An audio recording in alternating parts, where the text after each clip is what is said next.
parents refused to help with college costs but wanted me to pay for my brother's tuition after discovering he was stealing their money for drugs and blamed me for the missing funds instead of helping me. I always believed that if you worked hard enough, people would be behind you, at least the people who'd said they loved you, especially family. But I was wrong, so wrong it still hurts to remember, like pressing on a bruise that never healed right. I was 17 when I got the news that I was accepted into one of the best schools of engineering in the country, full tuition scholarship, but there were still costs: room, board, books, food. And I remember sitting at the kitchen table, nervous but optimistic, holding out the acceptance letter, hoping for pride or at least a smile. But my parents looked at each other like I'd brought them some problem instead of a dream. My mom shook her head and said, "That's great, but we can't help you further. You're smart, you'll get by." And my dad nodded like that was it, like love came with contingencies now, and I just sat there stunned, because they'd always said they wanted the best for me, always told me to study hard, stay out of trouble, make something of myself, and now that I'd done it, they stepped back like I'd asked them something unreasonable, but I didn't argue, just nodded and said okay, though my heart did break a little at that moment, because I thought maybe they were finding it tough financially and didn't want to admit it. So I worked double shifts at the diner after school, skipped every social event, ate less, saved every dollar, applied for every grant I could find, and somehow managed to scrape by for my first year, just barely. And it was hard, God, it was so hard. Some nights I went to bed with pangs of hunger, and I cried into my pillow, not from hunger but from being so alone. And I told myself this was part of the fight, that one day they'd recognize how hard I'd fought to make this happen, perhaps even be proud of me, perhaps things would get easier.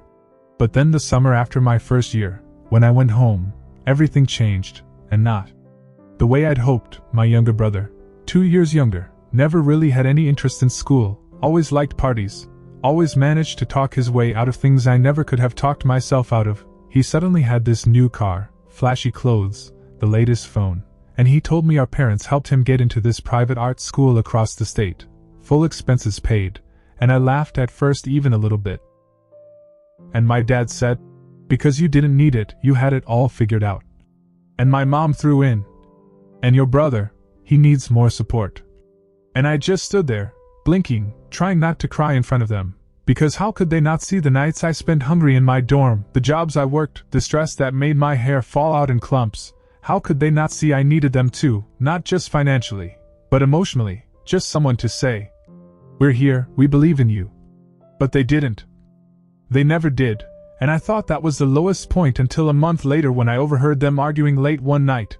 My mom was screaming something about money disappearing from their account, about how they couldn't pay a bill, and my dad accused her of giving too much to my brother, and then she yelled something I'll never forget. "He took it. Your sweet son has stolen it. He's using again." And I was standing in the hallway, paralyzed, heart pounding, and suddenly it all made sense. The expensive things, the mood swings, the midnight runs, and I felt ill. Air left my body, because not only did they lie to me, not only did they like him better than me, but they made me believe that I was not worthy of their help, meanwhile showering bills on someone who was embezzling from them, perhaps worse. And when I confronted them about it the next day, my voice shaking, they denied it at first, played dumb. But when I said I overheard them, they just fell silent. My mom started crying. My dad started getting defensive, told me I had no right to judge, that I was bitter, and that's when it hit me. Maybe they knew it all along, maybe they didn't want to accept it, maybe helping him was their way of denying that he was lost.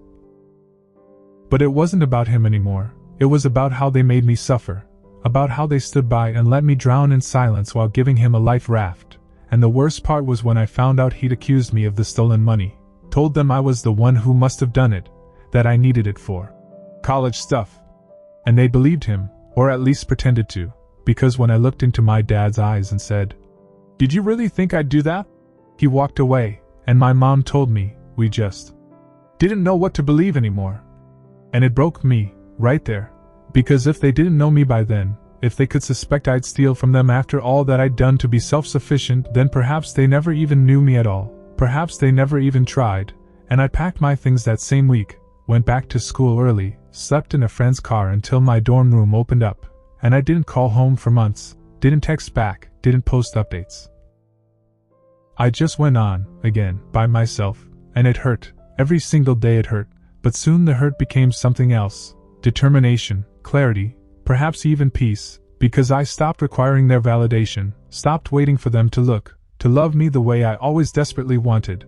I started building my own life, on my own terms, and every victory I achieved after that felt heavier, fuller. As though it meant more because I earned it in spite of them, and yeah, sometimes I still dwell on it. Still feel the ache of what could have been, the family I wanted.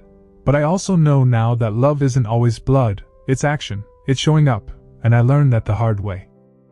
There were nights my second year when I woke up in a cold sweat, heartbeat pounding, sure I'd heard my mother calling out or my father's footsteps outside my room, and each time it was nothing, just the hum of the heater, the creak of the building settling, or my own head trying to call them back into my world. But they never came, not really, just an occasional spotty text here or there, all surface, nothing deep. Hope school's going okay. Or happy birthday, without a call, without a question. About how I was getting by, and even those in the end when I stopped responding, because what was I supposed to say? Thanks for pretending to care.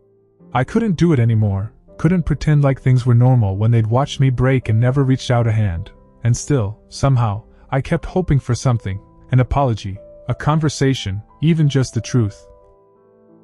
But what I got instead, months later, was a voicemail from my brother, slurred and barely coherent, asking if I could wire him some money because Mom and Dad won't help me anymore. And I just sat there staring at my phone, hand trembling, throat tight, because I hadn't heard his voice in over a year, not since he'd looked me in the eye and lied about me stealing from them. And now he wanted help. Now I was supposed to be the one who stepped up, the reliable one, the responsible one, and for a second I actually considered it, because that's the kind of person I've always been, someone who tries to do the right thing, even when it hurts. But then I remembered the pain, the betrayal, the way my parents had looked at me with doubt in their eyes, and I deleted the message, blocked the number, sat in silence for a long time after that, heart pounding, and wondered what kind of person that made me, if choosing myself meant I was selfish or strong. But the truth is, I wasn't angry at him anymore, not in the same way. I was tired. Tired of being the one who kept trying to hold it all together, to be enough, to fix what I didn't break. And somewhere deep down, I knew he wasn't the root of it, not really, he was just a symptom, the chaos born from years of favoritism and avoidance, from parents who didn't know how to deal with one child who struggled and one who succeeded, and instead of loving us both the way we needed, they picked one to save and one to survive, and I was the survivor. But surviving doesn't mean you're okay, not really, because there's this invisible weight you carry, this loneliness that follows you around like a shadow, and no one really sees it unless they've been there too, unless they've had to smile through the pain and act like being the strong one. Didn't come at a cost. And I remember once, during a group project, this girl I barely knew asked why I never talked about home, and I just shrugged and said, "Not much to say." But inside I was screaming. Because there was too much to say and nowhere safe to say it, no one who would understand, and I hated that even in my success, I felt like an orphan, like someone who'd lost their family without a death or a goodbye, just silence and distance. And sometimes that's worse, because there's no closure, no funeral, just memories that feel like a lie, and for a while I tried to pretend like it didn't matter, like I didn't care. But every time I saw a friend's mom visit for the weekend or a dad help move in boxes to their dorm, I felt that hollow ache in my chest again, and I'd have to bite the inside of my cheek just to stay grounded, to not let the tears come, because I couldn't afford to break, not when I was this close to making it out, to proving I didn't need them. But the truth is, I did need them, not for the money, not for the help, but for the love. For the basic human comfort of knowing someone out there had my back without conditions, and that realization hit me harder than any of the rest, because you can't make people love you the way you need to be loved, even if they're your parents, even if you bend yourself into 1,000 shapes just to be enough for them. And one night, I wrote a letter to them, not to send, just to say everything I couldn't say out loud, and I told them how much it hurt, how I'd cried myself to sleep more nights than I could count, how I felt abandoned, unseen, betrayed. Not just by what they did, but by what they didn't do. And when I finished writing it, I felt a little lighter, like maybe I could finally let go of needing them to understand, needing them to admit they were wrong, because closure doesn't always come from other people, sometimes it comes from choosing to heal anyway, even when the apology never comes. And from that day forward, I stopped waiting for them to change. Stopped hoping they'd reach out, and I started focusing on the people who did. Show up, friends who listened without judgment, professors who noticed when I was struggling, mentors who reminded me of my worth.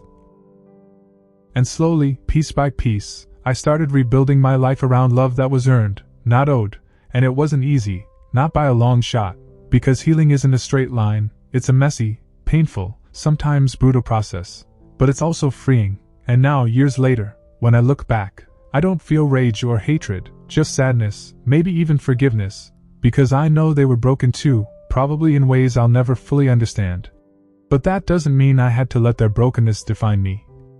And I didn't. I chose a different path, and every step I took away from that house, away from the lies and the silence and the pain, was a step toward becoming the person I always wanted to be, someone whole, someone real, someone free. The first time I ever actually saw fit to let myself be proud, proud straight out, was the day I graduated across the stage to receive my degree. Not so I could have a ceremony, but for the robe, or for the photographs other families were having taken. But for what it meant. For what it took to get there. I grinned then, politely applauding as the other people's names were called out, but inside me was this seething, quiet storm of emotion, because no one in that horde had any idea how much I'd paid to be there. No one saw the late-night double shifts and studying through tears. No one saw how I'd slip into bathroom stalls and quietly cry after talking to my parents on the phone, praying that they'd tell me something kind, but they never did. They didn't appear that day either. Not even a call. Not a text. And I wish I could tell you I was surprised, but I wasn't. I had already grieved them 100 times by then. I'd built my expectations so low already that even quiet would be normal. But it couldn't stop it from hurting. I watched other students take photos with their dads and moms, flowers in their hands and smiles on their faces with that particular buzz you get when someone is really proud of you. And I wasn't bitter, I swear on it, I was just mourning silently. Bereaved for the family I thought I had, the support that never came, the love that I sometimes still felt. It's ironic how even when you are stronger, your heart still has a soft center for what it never got. I didn't go to any graduation parties. I returned to my tiny apartment, took off my gown, hung it in the closet where someone else would not see it, and prepared a grilled cheese sandwich. That was my party. And surprise, it was enough. I sat there, alone in that quiet room I had toiled for with all the tears and blood I had inside me, and I was hit by this odd mix of pride and sadness. Because yes, I was alone. But I did it. I did it. No one ever could take that away from me. Not them. Not the pain. Not the betrayal. And it was no longer about proving it, it was simply survival, getting up, reclaiming what was mine. And still, even as I was trying to leave it behind, struggling to build a new life, the past seemed to keep tagging along behind me like a shadow. My brother would show up every few months, random number each time, sometimes drunk, sometimes begging, sometimes resentful. Always needing something. Never apologizing. Never even asking about my health. Just demanding, manipulating, the same tired cycle. And then, once, I nearly cracked. I have no idea why, maybe some lingering guilt, or that little voice in my head that still wanted to believe family could be repaired, but I got him to meet me at a coffee shop. I waited on him for over an hour. He never showed up. Later I found out he'd pawned the phone I was sending the text from. That was the ultimate blow. I blocked him from all numbers, all accounts, even asked friends to let me know if they ever saw him lingering around. I required peace. I required distance. I needed to stop trying to be the adhesive in a family unwilling to be held together. With time, I started building something else. I got a job, small at first, then more stable. I upgraded apartments. I prepared meals beyond grilled cheese. I acquired friends who felt like family. Individuals who phoned to inquire about my well-being, monitored my birthday, cheered when I received a promotion. And at first, I didn't trust it. I waited for the other shoe to fall. I'd pull away when somebody volunteered to help. I'd debase compliments.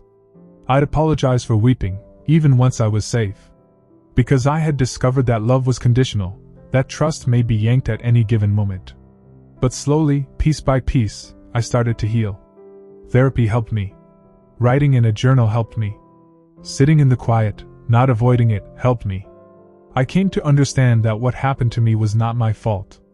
That I didn't fail my family, they failed me. And that wasn't even about me. It was about their shame, their terror, their inability to love me the way I needed them to. Realizing that didn't take away the hurt, but it gave it shape. Made it less arbitrary. More containable. And I started forgiving, not for them, but for me. Because holding on to the anger was like adding bitter stuff to a drink, hoping to poison them, and it never did. It just kept on burning me from the inside out. So I let it go. Not all at once. Piece by piece. Little by little. Some days I still wake up angry. Some days I still tear up when I glance at old family photographs locked away in a drawer. But some days, most days, I'm fine. Better than fine. I feel proud of who I've become. I've learned to be my own home. To mother myself when I need to feel comforted. To father myself when I need to feel fortified.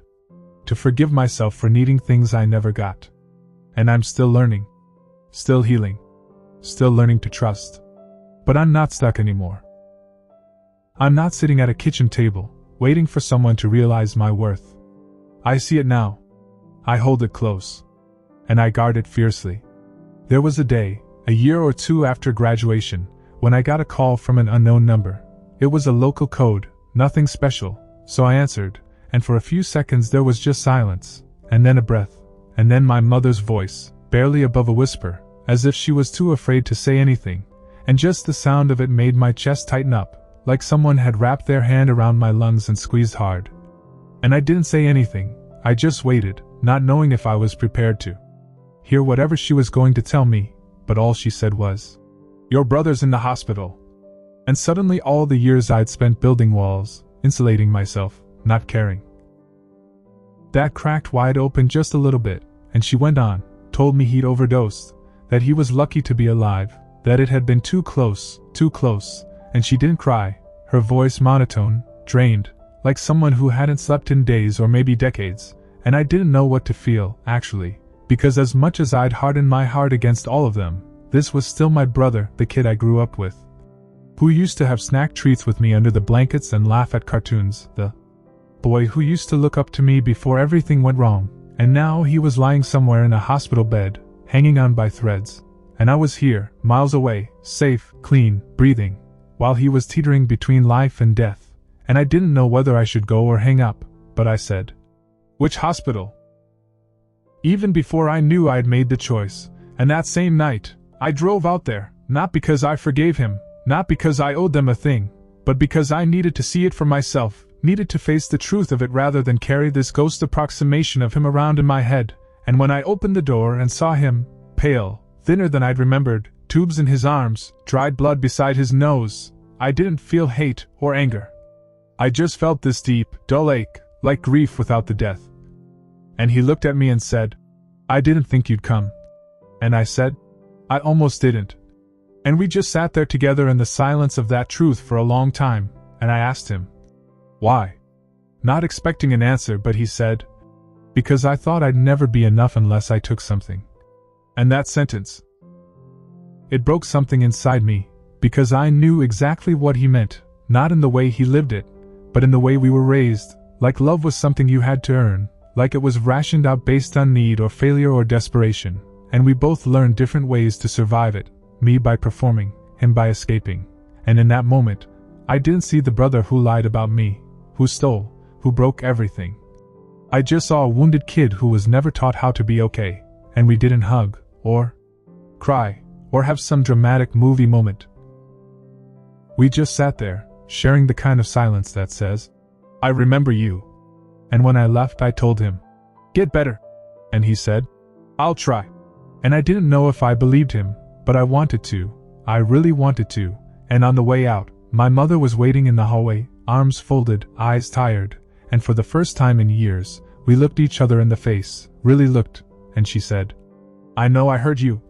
And that was all she said, but it was the first time she'd ever admitted it, and it hit me harder than I expected because I had prepared myself for denial, for excuses, but not for that, and I didn't say, "It's okay," because it wasn't, and I didn't say, "I forgive you," because I didn't, Not yet, but I nodded, and I walked past her, and that was enough for now. And over the next few months, things didn't magically fix themselves. My brother went through rehab, relapsed once, went back again. And my parents, well, they tried, in their own flawed ways, sent me updates now and then, nothing too personal, just enough to show they were trying to be a little more human, and I stayed cautious, kept my distance emotionally, like someone testing the temperature of water they once drowned in. And it was hard, harder than I expected, because there's a part of you that wants to jump back in, wants to believe people can change completely. But there's also the part that remembers, and I've learned to honor both those parts, to hold space for hope and also for pain, to let both exist without shame, and eventually, I reached a place where I could talk to them on the phone without feeling like I was shrinking inside, where I could hear their voices and not immediately brace for hurt, and I never moved back, never leaned fully in, but I found a balance. A place where I could love them from afar without losing myself again, and that's where I've stayed, with boundaries, with truth, with the kind of love that isn't blind anymore, the kind that sees people for who they are, not who you wish they could be, and through it all, I kept growing, I kept building my own life, my own version of family, surrounded myself with people who lifted me, who celebrated my joy, who made room for my grief without asking me to hide it, and those are the people I now call home, the ones who've seen the cracks and stayed anyway. And if there's anything this whole journey has taught me, it's that blood isn't the only thing that binds us. Sometimes the family you're born into can break you, and the one you choose can save you, and while I'll probably always carry a scar from those early years, it doesn't define me anymore. It's just one chapter in a story I'm still writing, one page in a book filled with resilience, with healing, with becoming, and I've made peace with the fact that not every wound closes clean, that some stay tender forever, but even that tenderness is a sign of life, a sign that I made it through, and I'm still here, still trying, still loving, still becoming more of myself every single day. It is ironic that sometimes the most profound healing does not come with fanfare or grand moments. It comes quietly, small things that embed themselves deep in your chest and reshape the way you perceive everything. I remember one such moment very clearly. I was walking home from work on a rainy, gray evening, nothing notable about the day, just the usual hum of life going on. I passed along a tiny park where kids were splashing in puddles, giggling shamelessly, fearlessly, and something halted me there. I simply stopped, breathing in the wet earth and distant laughter, and this wave of sadness hit me smack in the center of my chest, not exactly pain, but rather grief and love tangled up together. Sorrow for the me that never got to know the freedom of being carefree, safe, and loved. Affection for the person I turned out to be despite it all. I remember saying to myself, "I'm okay. I'm really okay." And tears coursed out, not tears of grief, but of release. Because for the first time in my life, I didn't have to prove anything. Not to them.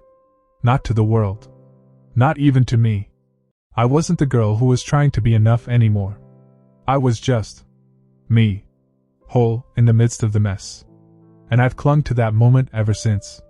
Life didn't become easier after that, it never does. But I became stronger, softer too, more honest with myself, more open to feeling the hard things rather than running from them. I still carry scars. I still flinch at certain words, certain silences. I still struggle with trust sometimes, especially when someone comes too close, when love starts to look like danger. But I've learned how to stay, how to breathe in it, how to let others in slowly, on purpose, without losing myself. And in doing so, I've created a life that's mine, not a performance, not a response to pain, but one that's real, one that's rooted. And I've found love too, not the kind I thought I had to earn, not the kind that kept score, but love that just showed up. Love that lingered. And it frightened me at first. I waited for the catch, for the moment when it would all fall apart, for the proof that I wasn't deserving. But it never came. Instead, I was met with patience. With kindness. With someone who saw the cracks and didn't flinch, who squeezed my hand through the nightmares and stayed through the quiet. And that cured everything, not because they saved me, but because they helped me understand I wasn't ever broken in the first place. Just hurt. Just human. I've also reframed success. It's not about the title, or the pay, or how many diplomas cover the walls. It's about waking up and being okay with myself. It's about laughing without guilt, crying without shame, loving without fear. It's about calling a friend when I'm struggling and not apologizing for being messy. It's about saying no when something doesn't feel right, and not explaining myself for it. It's about honoring my own story, every brutal, beautiful part of it. And sometimes, that story still intersects with the people who hurt me. My parents contact me every now and again. Occasionally we speak. Occasionally we don't. It varies with the season, with the energy that I have, with whether or not I feel safe. I no longer make it happen. I don't pretend okay when it's not. I leave it what it is, a tangled up relationship, a complicated past, a bond that will maybe never be complete, but doesn't have to dominate me anymore. My brother's okay now. He's clean for a while. We talk from time to time. Not the way things used to be. We're not close. Never are. But there's something between us now, maybe not forgiveness, but understanding. Two survivors from the same storm, but from opposite shores. And I've released my need for apology from all of them. I've released waiting for those words that hopefully never come. Because healing, I've learned, isn't about regaining what you lost. It's about reclaiming what you never realized you had. Strength. Worth. Voice. And if someone had told me, years ago, when I was that lonely college student curled up in a library corner, crying amidst book pages, that one day I would be this free, I might not have believed them. I would have laughed, or cried some more. Because then everything felt too much. But somehow, every day, I built a life beyond that pain. I made space for joy. For rest. For love. And now, when I look at who I am, I don't see a girl abandoned by her family.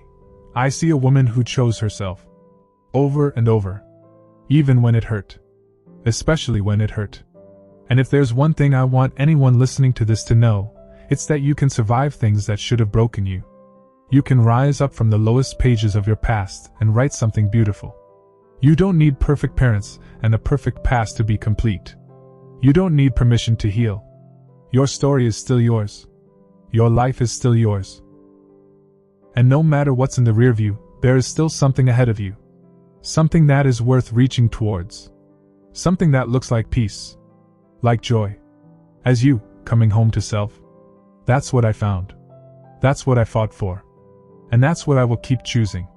Every day.